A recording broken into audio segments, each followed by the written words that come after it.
Bonjour, j'espère que tu vas bien. Donc on se retrouve pour une nouvelle vidéo, toujours sur les divisions. Tu vas reprendre ton cahier partie court et on va refaire des divisions décimales, mais cette fois, on va voir que le quotient va être un peu particulier. Tu vas noter en vert à la suite du cours précédent, petit b. Le quotient n'est pas un nombre décimal. Donc cette fois, je vais faire la division de 11 divisé par 3. 11 dividendes, 3 diviseurs. Bon, bah c'est toujours pareil. Dans 1, est-ce que je peux mettre 3? Non, donc je prends 11. 3 fois 3, 9. 3 fois 4, 12. Donc 3, il y va 3 fois. 3 fois 3, ça fait 9. Je soustrais. 1 moins 9, je peux pas. Donc je mets une petite retenue. Je fais 11 moins 9. Ça fait 2. 1 moins ma retenue. 1 moins 1, 0. Donc 11 moins 9, 2. Ok. Je continue. Donc je mets virgule 0. Et attention, si je mets virgule 0, je mets la virgule sur le quotient. Mon 0, je la baisse. Et je vais chercher dans 20. Combien de fois je peux mettre 3? 3 fois 6, 18. 20 moins 18, je soustrais. 0 moins 8, je ne peux pas, donc petite retenue. Je fais 10 moins 8, il me reste 2. 2 moins 1 plus 1, c'est-à-dire 2 moins 2, ça fait 0. Tiens, il me reste 2 encore. Bon. Quand c'est comme ça, on remet un 0. On la baisse. Et on y va. Dans 20, 3, il y va combien de fois? Bah tiens, c'est comme tout à l'heure. 3, il y va 6 fois. 6 fois 3, 18. Je soustrais, je l'ai déjà fait. 20 moins 18, 2.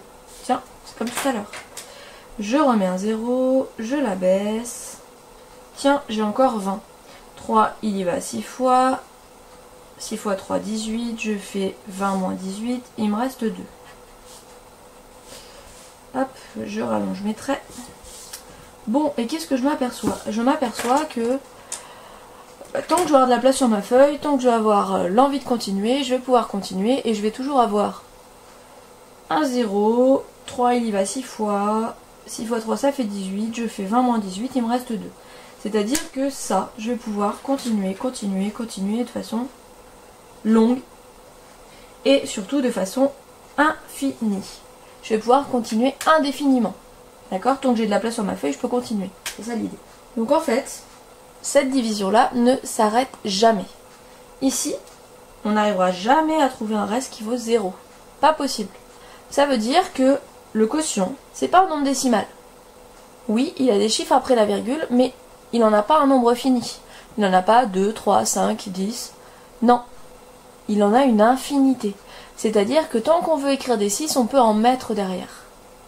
Donc ici, c'est un nombre qui est bizarre. C'est un nombre qui n'est pas un nombre décimal.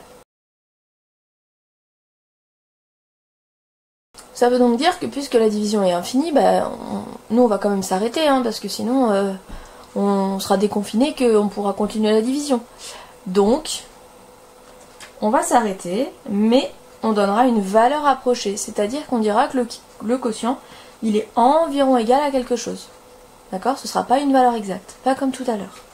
Si tu te rappelles du périmètre d'un cercle, on utilisait le nombre pi et c'était le même problème avec le nombre pi. D'accord? Donc ces nombres-là, qui sont bizarres, qui s'écrivent avec plein de chiffres après la virgule, avec une infinité de chiffres après la virgule, ce ne sont pas des nombres décimaux. Du coup, ce qu'on appelle valeur exacte, c'est 11 divisé par 3. Rappelle-toi, avec le périmètre, 2pi c'était la valeur exacte, et 6,28 c'était une valeur approchée. Ben là c'est pareil.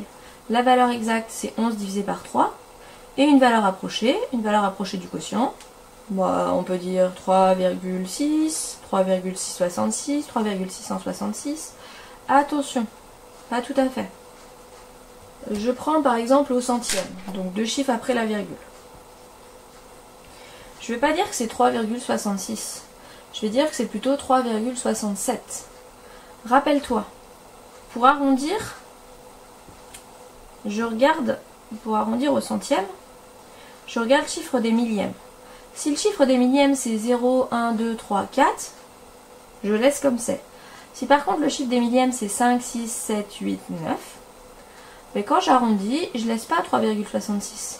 Mais je passe au centième supérieur, donc je passe à 3,67.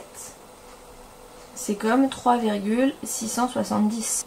3,66, c'est comme 3,660. 3,666, il est un petit peu plus proche de 3,670 que de 3,660. Pourquoi? Parce qu'ici, on a 3,667, 3,668, 3,669, 1, 2, 3, on a 3 nombres. Tandis qu'ici, on a 3,661, 3,662, 3,663, 3,664, 3,665, 1, 2, 3, 4, 5 nombres. 5 nombres d'un côté, 3 nombres de l'autre. Donc 3,666, il est plus proche de 3,670. D'accord? Donc c'est ce que je t'ai expliqué tout à l'heure. Pour arrondir un nombre, si on veut arrondir au centième, deuxième chiffre après la virgule, je regarde le troisième chiffre après la virgule.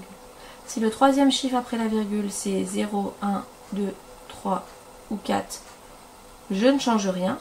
Par contre, si c'est 5, 6, 7, 8 ou 9, alors le chiffre des centièmes, je fais plus 1. Donc à 3,66, je fais plus 1 centième, donc 3,67. Donc je vais essayer de te rédiger ça proprement. Attention quand on arrondit, pour arrondir au centième. Donc attention quand on arrondit. Pour arrondir au centième, je regarde le chiffre des millièmes. Si c'est 0, 1, 2, 3, 4, je garde mon chiffre des centièmes. Si par contre mon chiffre des millièmes c'est 5, 6, 7, 8 ou 9, cette fois je fais plus 1 sur le chiffre des centièmes. J'augmente de 1. D'accord? C'est ce qui s'est passé ici. Là, je te l'ai rédigé pour arrondir au centième. Si maintenant tu vas arrondir au dixième, c'est le même principe, sauf que tu regarderas le chiffre qui suit, donc le chiffre des centièmes. Si tu vas arrondir au millième, c'est pareil, mais tu regarderas le chiffre suivant, c'est-à-dire le chiffre des 10 millièmes.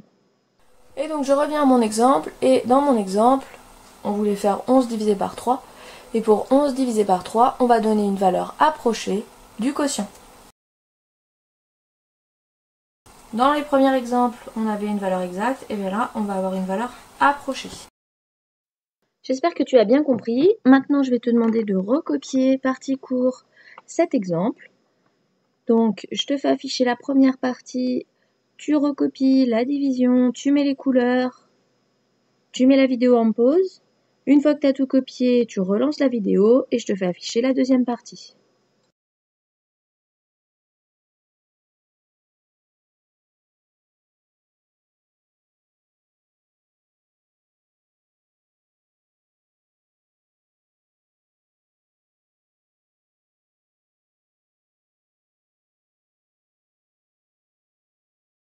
Comme je te l'avais dit dans la première vidéo sur les divisions, je vais te donner du travail à faire.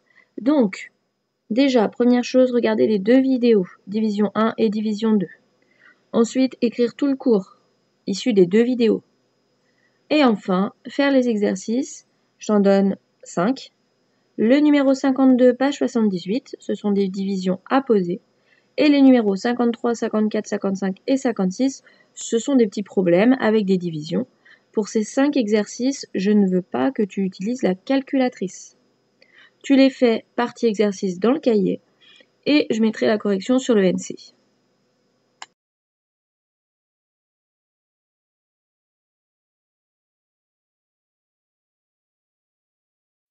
Voilà, je m'arrête là pour les divisions décimales. Il restera une dernière vidéo sur le thème et sur le chapitre. En attendant, fais les exercices, fais le travail demandé et je te dis à très vite.